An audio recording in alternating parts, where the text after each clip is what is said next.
Ты проводишь лучший сезон в своей карьере. Становишься лидером Барселоны. Уничтожаешь топ-клубы в Лиге чемпионов. Но даже после этого твой собственный клуб продолжает искать тебе замену. Фанаты носят твою футболку с фамилией другого игрока. Руководство готово продать тебя при первой возможности. А когда ты, наконец, подходишь вплотную к золотому мячу, тебя просто выбрасывают из гонки без объяснений. И самое страшное во всей этой истории – ты уже начинаешь привыкать к тому, что тебе постоянно приходится доказывать, что ты достоин быть здесь. Ты рождаешься не там, где футбольная мечта выглядит как академия и идеальное поле. Твой мир – тесные улицы, шум, бедность. Вечное ощущение, что завтра может стать хуже. У тебя нет привилегий, нет правильных знакомых, нет времени на аккуратный путь. Зато есть мяч. Самый простой билет наружу. Ты долго живешь с ощущением, что опаздываешь. В Бразилии это звучит почти как приговор. Если тебя не забрали в систему от 10 до 12 лет, значит ты не тот. Ты пробуешься там, где мечтают все. В Гремио, в Интернационал. И слышишь отказ. Не один раз, не случайно, как будто дверь закрывается прямо перед лицом. Первая настоящая академия приходит к тебе только в 16. Ты выходишь на тренировку и чувствуешь, как внутри зудит мысль. Поздно. Но именно эта мысль делает тебя злым. Ты цепляешься за каждую минуту, будто это воздух. И постепенно поздний старт превращается в твою привычку – доказывать всем, что они ошиблись. Ты переезжаешь в Сан-Паулу, потому что веришь обещаниям. Там будет шанс. Там будет клуб. Там начнется жизнь. Аудакс кажется ступенькой. Небольшой, но реальной. На деле тебя встречают не как будущего игрока, а как лишнего. Ты стараешься молчать и работать, потому что в твоем мире жалобы ничего не меняют. Потом приходит травма лодыжки, такая, что боль заполняет все тело. Нога распухает, ходить тяжело, но ты все равно пытаешься держаться. И именно тогда ты слышишь фразу, которая режет глубже травмы. Тебе здесь не место. Тебя будто выталкивают обратно туда, откуда ты сбежал. В какой-то момент ты почти сдаешься. Ты реально думаешь. Может стать парикмахером. Обычная работа, стабильность, меньше унижений. Но внутри тебя остается упрямство. Если ты уйдешь сейчас, они окажутся правы. Ты возвращаешься ближе к дому и цепляешься за любой шанс, даже если он выглядит маленьким. Имбитуба – не витрина, не мечта миллионов. Но для тебя это поле, на котором можно снова стать игроком, а не ненужным. Ты играешь так, будто каждый матч – просмотр в топ-клуб. Потом появляется Авай. И снова не сказка, конкуренция, недоверие, грубая реальность. В какой-то момент тебе прям дают понять, что на тебя не рассчитывают. Ты тренируешься сам, не потому что так надо по плану, а потому что иначе тебя сотрут. Ты находишь пустые площадки, повторяешь рывки, удары, движения до автоматизма. Твоя жизнь становится борьбой за право быть замеченным. Не за славу, за шанс. И ты привыкаешь к этой боли. Она превращается в двигатель. Ты не ждешь, когда тебя выберут. Ты заставляешь себя увидеть. Копине 2016 становится для тебя не просто турниром. Это витрина, в которую ты, наконец, ставишь себя сам. Тебе 19, и ты понимаешь. Второй раз такого окна может не быть. Ты играешь смело, быстро, дерзко, как будто каждая атака обязана закончиться доказательством, что ты достоин Европы. И вдруг появляется имя, которое меняет траекторию. Деку. Человек, который видел большой футбол изнутри, смотрит на тебя не как на риск, а как на возможность. Тебя замечают. Переезд в Европу ощущается нереально. Ты оказываешься в Витории Гимарайнш, в другой стране, с другим языком, другой скоростью и другой холодной дисциплиной. И все равно внутри спокойно. Тебе не впервые начинать с нуля. Только теперь ноль находится на другом континенте. Первые месяцы – это проверка терпения. Ты не звезда. Ты новичок, который должен понять ритм лиги, воздух стадионов, поведение защитников. Но когда тебе дают минуту, ты превращаешь ее в заявку. Постепенно твои действия становятся привычно результативными. Гол, пас, заработанный стандарт – почти каждую игру. Ты ощущаешь, как меняется отношение. Люди начинают ждать от тебя разницы, а не просто старания. Финал Кубка Португалии становится сценой, где ты не прячешься. Ты влияешь на матч, отдаешь ключевую передачу, играешь смело, будто это твой дом. За сезон у тебя набирается около 20 результативных действий. Цифры, которые в этой лиге не раздают случайным. Ты превращаешься в одного из лучших игроков чемпионата. И самое важное, впервые в карьере ты видишь простую цепочку. Работа дает результат. Результат дает уважение. Ты переходишь в спортинг и думаешь, что это следующий логичный шаг. Клуб больше, давление выше, сцена громче. Но вместо стабильности тебя встречает хаос. Ультрас врываются на базу, атмосфера становится токсичной, клуб трясет изнутри. Ты учишься играть не только против соперника, но и против шума вокруг. И как будто этого мало, приходит новая тяжелая травма. Опять пауза, опять одиночество восстановления, опять страх. А вдруг теперь все остановится? Ты уже знаешь, как это работает. Пока ты лечишься, место в составе кто-то забирает. Но ты возвращаешься. Не идеально, не сразу, через боль и осторожность, но возвращаешься.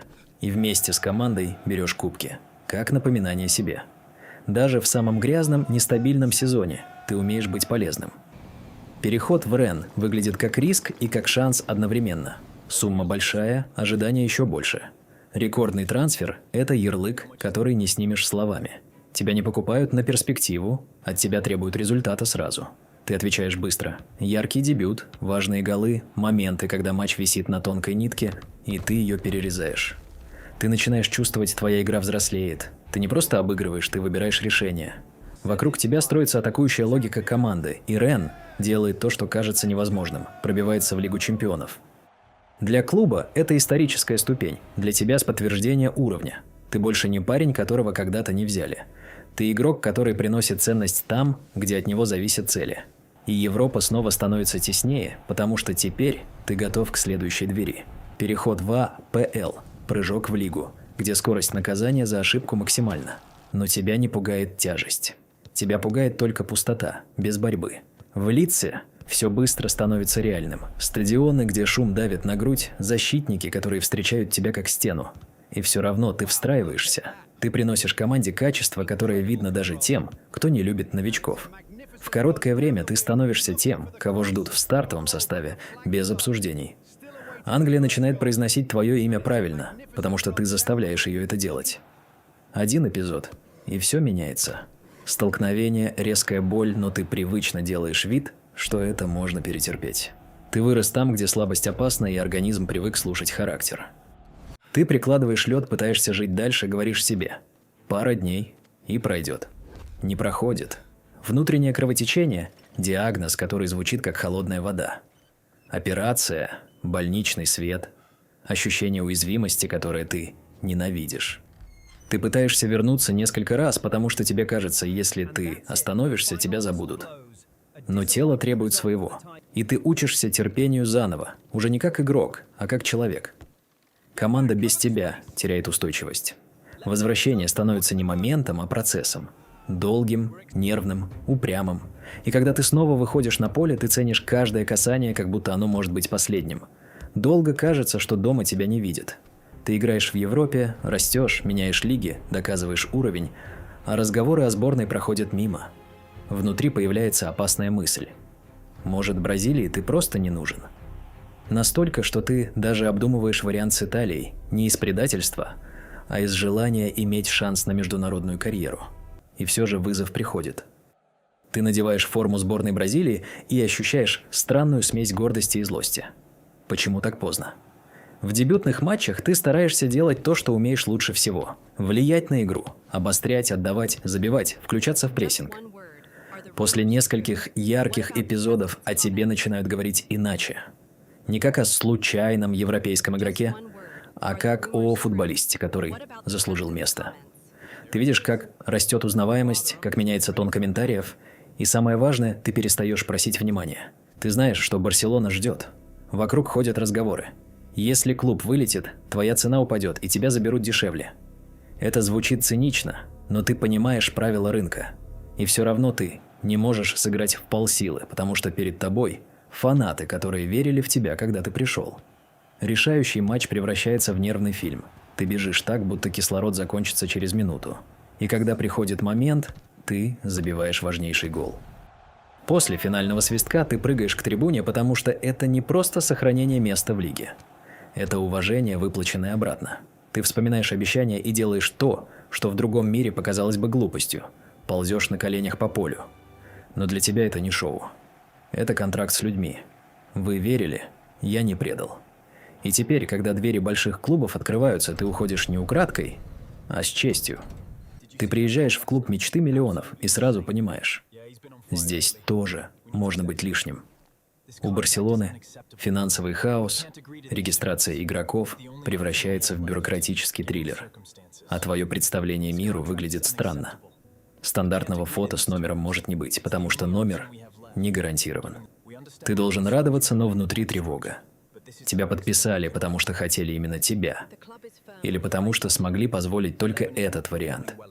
Вокруг разговоры о рычагах, долгах, продаже будущего. Ты не бухгалтер, но ты чувствуешь напряжение в воздухе. В раздевалке много имен, много амбиций, много историй. Ты стараешься держаться просто. Тренировка, восстановление, работа. Ты видел хуже, чем давление. Но здесь другая опасность. Тебя могут не ненавидеть и не любить. Тебя могут считать временным. И ты решаешь, если я временный, пусть этот временный станет незаменимым. Ты быстро понимаешь, что в Барселоне талант – это только входной билет. Дальше начинается политика статусов. Дембеле кажется важнее, громче, удобнее для нарратива. Тебя сажают на скамейку, двигают по флангам, меняют роли так, будто ты универсальная деталь, а не игрок с сильными сторонами. Фанаты шумят. Кто-то видит в тебе лишнего, кто-то сравнивает с воспитанниками, кто-то просто раздражен тем, что ты не свой продукт Ла Масии. В какой-то момент Хави вынужден публично защищать тебя, потому что критика становится несоразмерной реальности. Самое болезненное – слухи. Клуб готов продать тебя ради возвращения Месси. В такие дни ты вспоминаешь фавелы. Там тоже могли выкинуть из игры без объяснений. Разница лишь в том, что здесь это называют планированием состава. Ты злишься, но не ломается дисциплина. Ты не устраиваешь истерик, потому что понимаешь. Твой единственный язык в этом клубе – действие. И ты обещаешь себе. Когда дадут минуту, ты превратишь ее в аргумент, который невозможно перебить. Когда тебе дают играть, ты отвечаешь цифрами и влиянием. В период, когда у команды сбивается ритм, когда лидеры теряют форму, ты находишь простые способы приносить пользу: рывок за спину, ранний пас, удар без лишнего касания, прессинг до конца эпизода. Твоя статистика становится неудобной для критиков. Слишком много голов и ассистов. Ты выдаешь отрезок, где набираешь около 10 результативных действий за 12 матчей. И каждый раз, когда кажется, что тебя должны закрепить, в основе происходит новое. Тактический поворот, возвращение конкурента, смена акцентов. Но ты продолжаешь делать свою работу, будто тебя оценивают ежедневно заново. Параллельно приходит и сборная. Турнир, где ты не прячешься за звездами, а играешь по-взрослому. Дисциплина. Объем, конкретика. Ты становишься единственным бразильцем в символической сборной Кубка Америки. Не из-за красивой истории, а потому что реально соответствуешь уровню. И в этот момент ты особенно ясно видишь парадокс. Чем лучше ты играешь, тем сильнее клуб будто ищет причину, почему ты все равно не главный. Но ты уже умеешь жить в таком мире. Ты вырос в нем. Трансферное окно снова превращает твою жизнь в обсуждение, будто ты не человек, а строка в таблице. Барселона снова ищет замену на твою позицию. Слухи становятся настойчивыми, а разговоры – громкими. Даже Джеку, человек, который когда-то открыл тебе Европу, якобы советует подумать об уходе. Мол, так будет проще всем. И вот момент, который режет особенно. Ты видишь на улицах футболки с твоим номером, но с фамилией другого игрока. Это не просто вкус фанатов, это публичный знак. Мы уже выбрали не тебя. Ты ощущаешь унижение почти физически, потому что ты всегда платил трудом. Ты мог бы сломаться, но вместо этого выбираешь упрямую честность. Ты говоришь себе: если раньше я отдавал 100%, теперь буду отдавать 200%.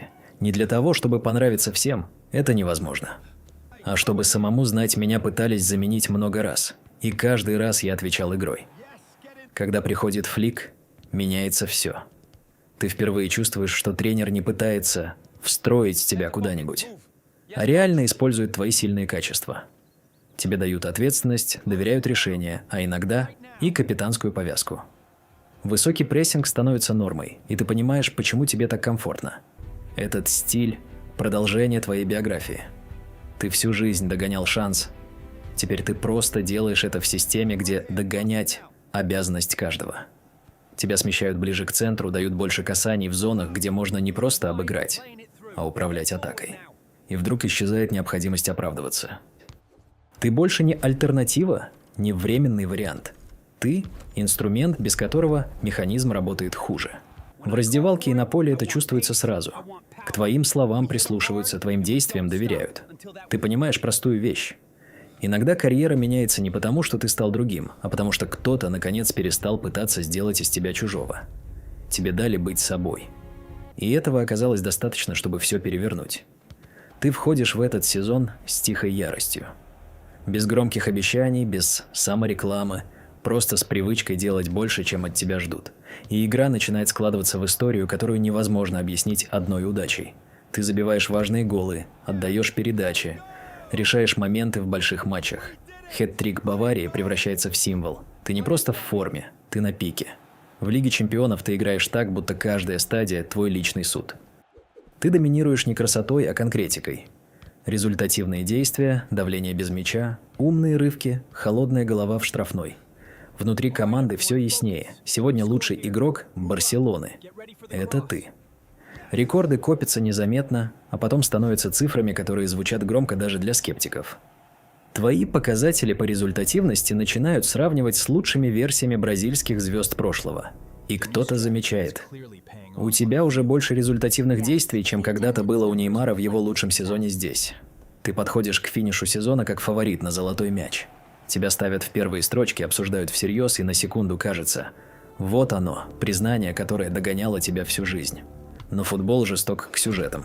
Один камбэк Интера рушит картину. Матч, который, как все думали, выводит вас дальше, вдруг превращается в точку перелома. И вместе с этим ломается публичная логика. Ты резко падаешь в рейтингах, как будто твой сезон обнулили одной ночью. Выше поднимается Ямаль. Заслуженно талантливый, но сам факт скачка вызывает вопросы. Появляются слухи о закулисном давлении, о чьих-то интересах, о том, что награды – это не только спорт. Ты не можешь это доказать и не хочешь превращаться в человека, который оправдывается. Ты смотришь назад и понимаешь главное.